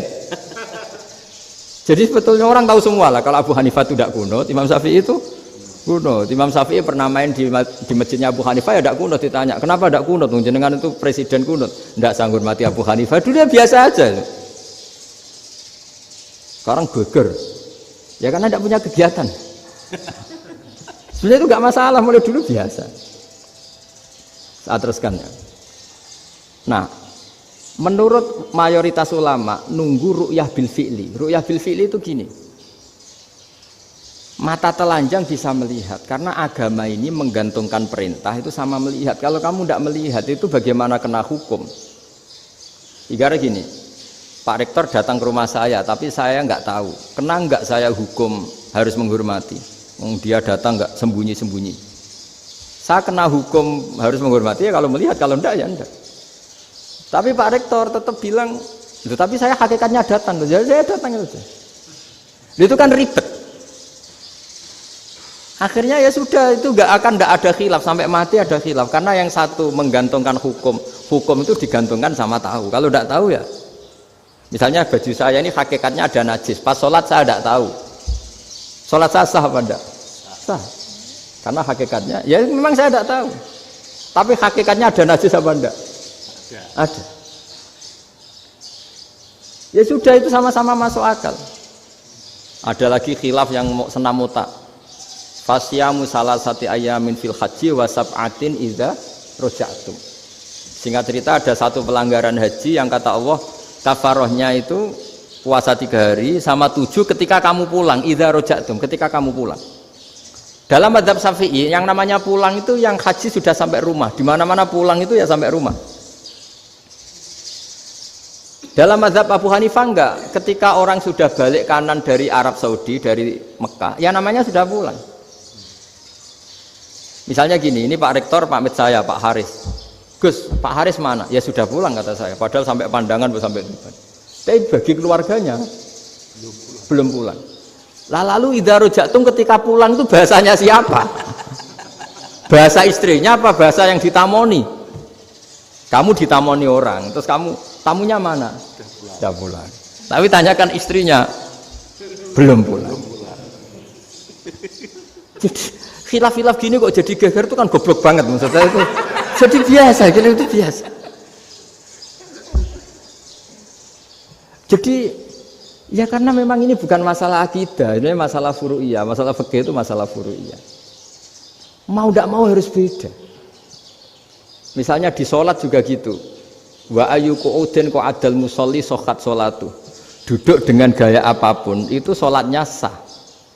Sehingga sampean kalau haji atau umroh, orang Arab itu jenenge duduk ngenak awak di kursi. Duduk sopan ya hanya orang Indonesia loh. Kalau sholat itu masih duduk ala orang tahiyat. Kalau sampean di Mekah, duduknya pakai apa coba? Kursi ya? Oh enak sholat duduk. Karena memang takbirnya di fikih dengan duduk gaya apa saja sah. Makanya sengenak awak duduk di kursi. Ribet kan? Mau tidak disahkan itu namanya duduk. Mau disahkan masa iya sowan Allah kok duduk santai-santai gitu. Tapi mau apa? Ini fikih. Ya saya ulang lagi ini fikih. Fikih itu ya sudah ini fikih. Makanya kalau ulama berdebat misalnya Abu Hanifah berpendapat sholat itu wajib baca Fatihah apa asal Quran. Dalam mainstreamnya ya Fatihah karena la sholata liman lam yaqra' bi Fatihatil kitab. Tapi cara Abu Hanifah enggak. Faqra'u ma tayassara minal Quran. Bacalah apa saja yang mudah bagi kamu. Asal itu Quran. Sementing gak gending Jawa, gak nyanyi lah gitu. Ya sudah mau apa coba? Jadi ya susah memang kalau fikih itu ya sudah seperti itu. Ada lagi yang masih ekstrim misalnya. Yang namanya menyembelih hewan itu gimana coba? Dari hidup ke mati, apa pasti mati disembelih? Cara mazhab Imam Syafi'i yang namanya menyembelih itu penyembelian harus menjadi sebab kematian. Itu yang sah. Seorang lagi penyembelian menjadi sebab kematian yang syar'i. Sehingga beliau mensyaratkan hewan yang disembelih ini masih punya hayatun mustaqirrah, punya kehidupan yang normal. Sehingga kalau nggak disembelih ya hidup. Sehingga kalau ada hewan ketabrak truk kejet-kejet, mesti mati ini buat sembelih. Itu nggak sah karena nggak usah disembelih ya wes mati kan. Karena ini hanya nunggu koordinasi Israel kan, dia kejet-kejet itu kan prosedur itu. Tapi tidak disembelih pun mati. Tapi cara mazhab Malik enggak. Pokoknya anggere jek duwe nyawa jenenge kewan urip. Dengan kamu sembelih berarti matine mergo mbok sembelih. Meskipun nanti ya enggak usah disembelih ya mati. Coba hitung secara ilmu matematika. Kalau enggak disembelih hidupnya 5 menit. Gara-gara kamu sembelih hidupnya langsung mati.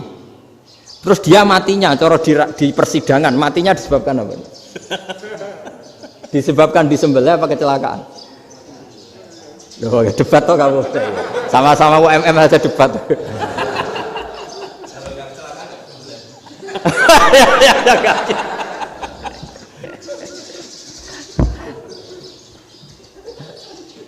Loh saya pernah Mas ngalami nyata itu. Saya jalan-jalan sama anak saya pakai motor. Sampai di jalan raya gitu ada ayam jago ketabrak mobil, kejet-kejet. Orangnya tanya, "Gus, ini halal tau ora?" "Wis kanggo kon halal." Suatu saat dia enggak terima kan, tanya, "Kenapa, Gus?"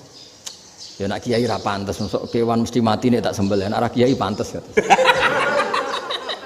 Karena aku tahu kamu tuh gak kiai, mesti motifnya itu mergo jago, jajal cilik gak tak kokno. Adekan ayam itu bayi kan gak ditanyakan. Kejet-kejet mati rak lah wong cilik wae. Tapi masalahnya ini kan jago. Eman itu. Tapi secara fikih pertanyaannya tadi. Hewan yang sudah tidak punya hayatun mustaqirrah, dia hanya punya al-hayat al-ittiroriyah, dia punya harokah ittiroriyah. Dia mati kejet-kejet memang prosedur mati harus seperti itu. Mbok kecelakaan kayak apa, kalau mati kan kejet-kejet dulu. Nah ketika kejet-kejet ini pertanyaannya ini kan hidup apa mati namanya? Enggak, namanya hidup apa mati? Pas kejet-kejet itu hidup. Cara Imam Malik itu hidup. Ya sudah, kalau hidup disembelih ya halal. Karena misalnya nanti kalau nggak disembelih matinya kan 2 menit lagi. Gara-gara disembelih mati sekarang. Tetap penyebab kematian itu nyembelih. Penyembelian ini sebab kematian. Tapi kalau Imam Syafi'i enggak, cara berpikir wes nemen, paling roh besok kaget langsung mati. Kalau gitu berarti kamu nyembelih barang mati. Jadi fikih itu kadang unik. Makanya ketika ngitung fikih itu unik ya. Orang keluar mani wajib apa? Mandi kan. Terus Imam Syafi'i ditanya, kenapa kalau orang kelahiran juga harus mandi? Namanya nifas. Fa innal walada waliyun munakidun. Ya, anak ya mani yang menggumpal. Bedanya apa anak dengan mani itu? Jadi fikih itu kadang lucu, di rungok-rungokno tenan juga lucu. Keluar mani wajib mandi. Berarti kalau keluar anak ya wajib mandi karena hakikatnya anak adalah mani yang mengkristal. Terus usia sudah didusan macam-macam itu kan hakikatnya mani. Itu fikih. Nah, terus ditanya, kenapa kalau lahir langsung mati tidak wajib disolati? Ya jawabannya Mas Syafi'i lucu. Di mana-mana sholat itu nyolati mayit. Yang namanya mayit itu pernah hidup terus mati. Kalau itu ndak mayit ya sudah. Jadi kadang, lah iya kan disebut sholat mayit. Yang namanya mayit itu apa? Pernah hidup. Nah ini kan ndak pernah hidup. Maka ya sudah seperti itu. Jadi nggak khilaf itu ndak mungkin. Nah, kalau qit'atul lahmin, kalau hanya potongan daging, mungkin wah itu tidak manusia karena qit'atul lahmin. Sekarang pertanyaannya, kalau sudah berbentuk manusia, meskipun tidak pernah hidup, nah ini mulai perdebatan karena melihat tidak pernah hidup itu nggak memenuhi syarat, tapi melihat ini sudah suratu adamiyin, bentuknya sudah.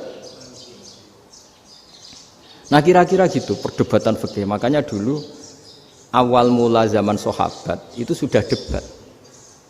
Masyhur kan.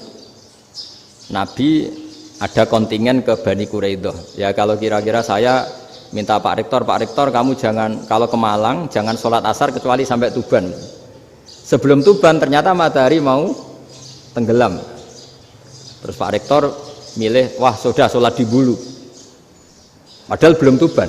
Padahal saya bilang jangan sholat asar kecuali di Tuban. Yang Pak Haris enggak, tetap sholat di Tuban meskipun matahari sudah tenggelam.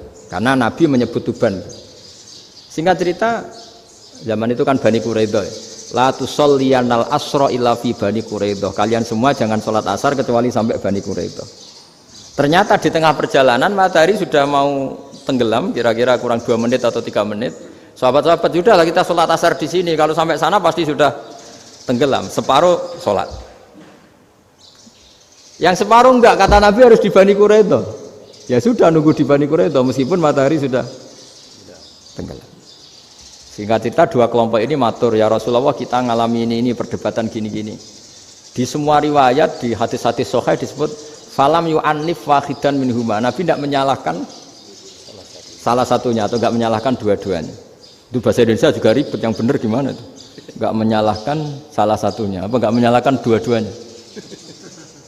Gimana bahasa benarnya itu? Salah satunya. Salah satunya itu dua-duanya? Ya.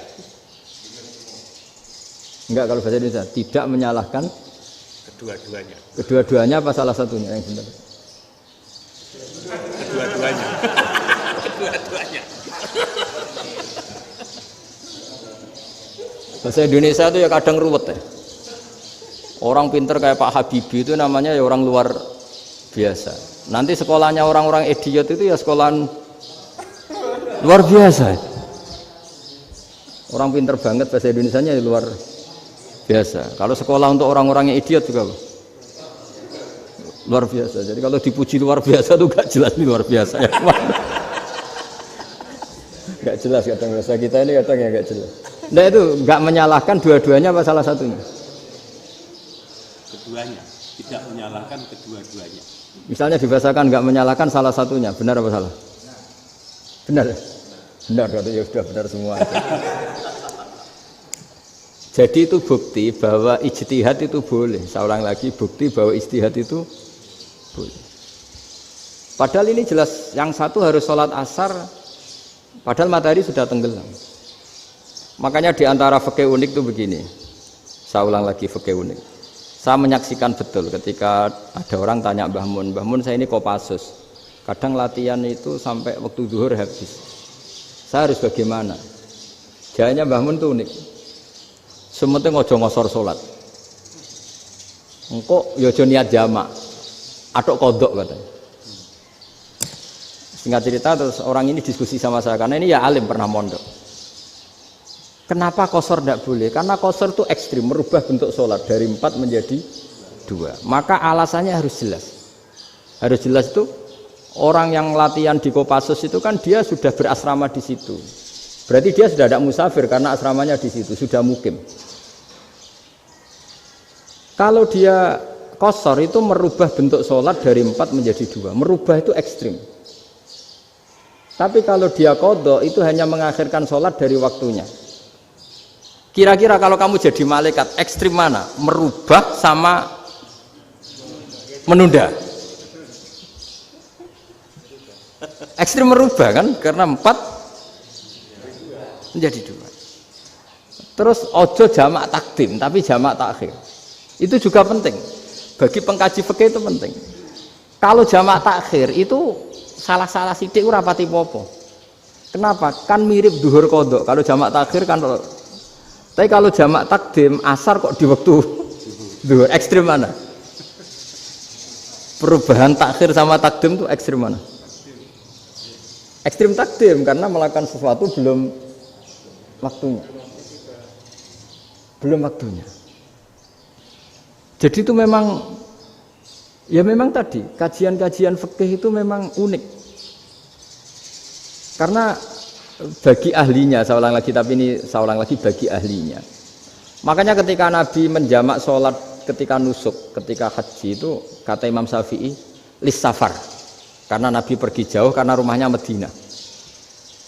Tapi resikonya fatwa itu adalah orang Mekah nggak boleh jamak karena kawasannya nggak sampai 90 kilo lah kalau sekarang mungkin. Tapi kalau tahu Imam Malik nggak, jalin nusuk sehingga orang Mekah pun yang haji ya boleh jamak karena alasan jamaknya karena nusuk, karena haji bukan karena jarak. Terus diteruskan lagi. Kalau karena pergi boleh jamak, memangnya pergi itu kenapa? Karena repot. Nah itu masalah kan masyakoh. Nah, terus mulai ada orang-orang yang ngawur kan resepsi jamak, ribet. Wes resepsi duit utangan kan capek. Wah itu sudah jamak. Ribet kan. Jadi kalau sudah illatul hukmi itu sudah mesti bikin masalah. Kalau sudah illatul hukmi itu pasti bikin masalah. Nah, pertanyaannya jamak itu masih gampang karena bentuknya sholat masih 4. Yang ekstrim kalau qasar karena bentuk sholat 4 menjadi 2. Maka kata Mbah Mun pesennya nak kue ra mesti bener jika alasan itu tidak mesti benarnya. Pokoknya sementing tidak qasar katanya. Juga tidak jamak takdim karena qasar ini kan merubah bentuk sholat kan ekstrim. Jamak takdim juga ekstrim karena mendahulukan sholat sebelum waktunya. Kalau jamak takhir kan biasa, kalaupun salah kan mirip kodok. Ya mirip kodok biasa kan. Nah ini saya cerita, jadi fikih itu bagi ahlinya itu memang punya konsekuensi yang seperti itu. Makanya pertanyaannya misalnya bagaimana hukumnya penyembelihan lewat mesin? Ya ribet kan. Bagaimana nyembelih dari apa ini? Belakang. Saya baca di kitab-kitab nyembelih dari belakang itu ya hukumnya tetap boleh asal apa itu hulkum dan mari itu terpotong. Tapi pertanyaannya, jangan-jangan ayamnya sudah kaget dulu karena uratnya ini. Makanya perlu ditanya ahli medis, setelah uratnya tercabut ini jangan-jangan sudah berstatus mati. Kan potensi ketika dipotong dari sini, potensi sudah berstatus mati. Makanya, nah kalau misalnya menyembelih dengan dibaca, plak gitu langsung mati juga. Itu tetap ada dokhtoh, kalau dalam bahasa fikih dokhtoh. Dia terkaget, begitu, ada dokhtoh karena nggak bisa bernafas terus mati. Berarti kelangsungannya bangkai. Jadi orang yang pengkaji fikih itu ya seperti itu, memang itu yang ditekuni. Tapi kita sebagai orang awam ya tadi. Nak sing kecelakaan iku wedhus ta ayam jago ngeman, tapi nak pitik cilik ikhlas.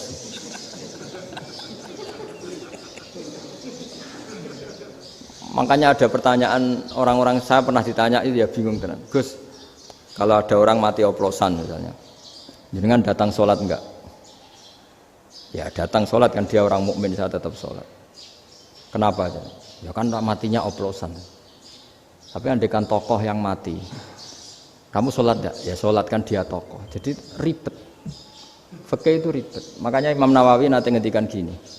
Ada orang ngundang Nabi, ya Rasulullah, saya mohon nyolati ini. Nabi tanya, punya utang enggak? Punya. Nabi, saya enggak mau nyolati mayit yang punya utang. Terus ada sahabat datang, ya Rasulullah, utang itu tak ambil alih kami. Berarti dia sudah tidak punya utang. Terus Nabi kerso nyolati. Pertanyaannya, utang itu hal yang boleh. Saya ulangi, utang itu hal yang boleh. Tapi kenapa Nabi se-ekstrim itu? Tapi ketika Nabi mau kondur itu ngendikan gini, ini PR bagi UMM ini PR. Nabi sebelum kondur bilang gini, sallu ala sahibikum. Jong saya tidak nyolati ini, tapi tolong ini disolati.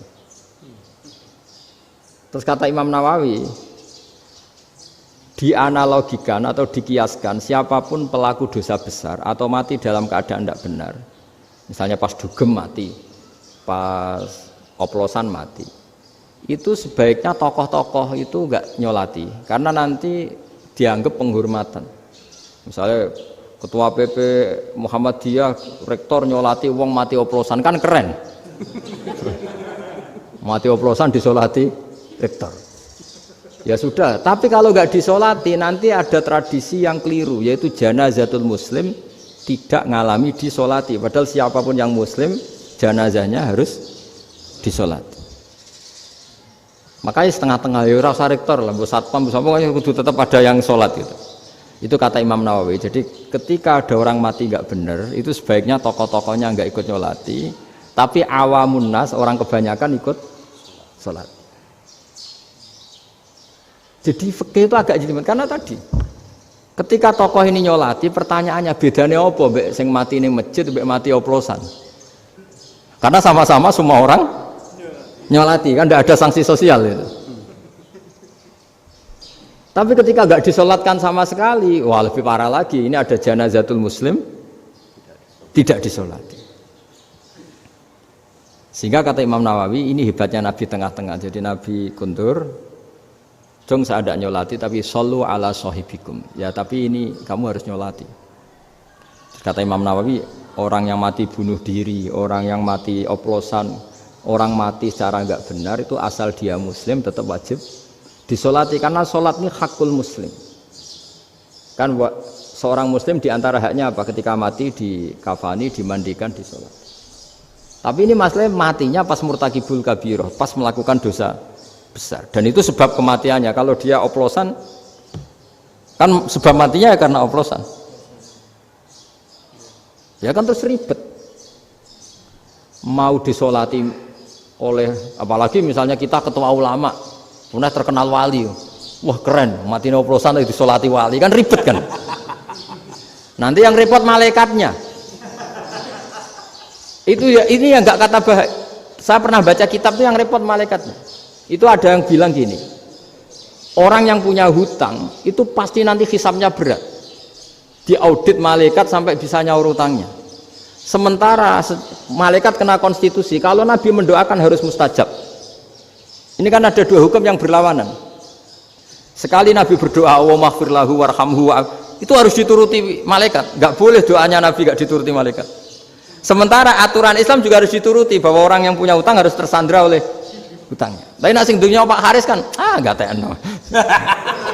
Enggak ngefek gitu. Jadi misalnya Pak Haris donga sampai nangis Allahumma ighfir lahu kan, enggak ngefek. Malaikat enggak itu, enggak sudah lah Ustaz. Sartir. Tapi kalau Nabi yang berdoa kan harus dituruti, ini masalahnya kan itu. Nah kalau diturutin berarti hutangnya harus bebas. Padahal secara aturan harus tersandra karena punya hutang.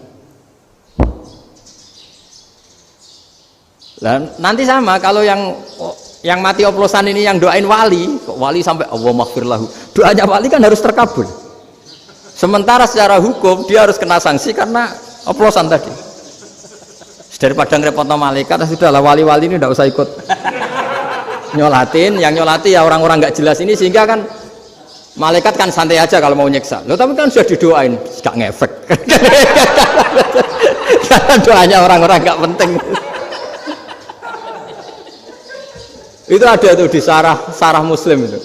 Di sarah Muslim di bab ketika Nabi ngintikan babu qauli Rasulullah sallallahu alaihi wasallam, shallu ala sahibikum. Jadi belajar fikih itu asik ya. Karena tadi harus dipelajari. Kalau enggak, ilmu ini hilang. Terus nanti takutnya lagi ilmu fikih itu direduksi sosial.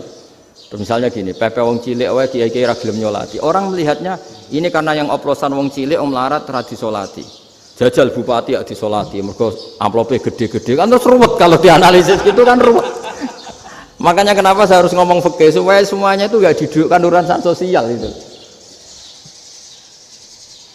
Nah kalau semuanya didudukkan sosial kan sentimennya sentimen sosial, ribet. Padahal yang sering mati oplosan itu kan wong cilik gitu loh, karena tadi kalau wong sugih kan pakai whisky yang mahal yang insya Allah tidak mati kan gitu. Yang mati kan ya mergo Pertos macam-macam itu kan.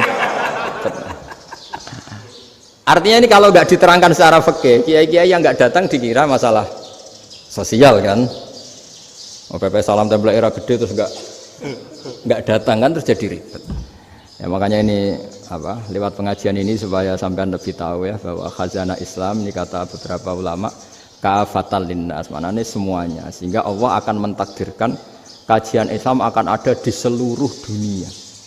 Jadi kenapa IAIN marak di Indonesia, UMM, Universitas NU banyak, karena agama ini kafatal linnas, tidak miliknya orang Arab tapi milik semua. Orang alimnya juga gitu. Ketika ada liga alim seluruh dunia, itu orang Indonesia, orang Afrika, ya selalu ada orang alim yang kelas dunia. Seperti dulu ada Imam Bukhari, itu as-sakhul kutub ba'da kitabillah. Kitab terbaik setelah Quran itu Bukhari. Padahal dikarang oleh orang Uzbek. Kata siapa? Islam As-Sobyan, orang Arab ngakui kalau kitab paling sahih itu Bukhari. Mekah Madinah pun ngakui kalau kitab paling sahih Bukhari. Padahal pengarangnya ada orang Arab. Orang mana? Uzbek. Imam Ghazali yang diakui seluruh dunia itu Atos itu ikut Persia, juga bukan orang Arab. Sibawah ini orang Persia. Nah ini yang belum ada orang Malang ini, tinggal PR ini. Ya nyusul ya. Ya saya kira demikian. Assalamualaikum warahmatullahi wabarakatuh.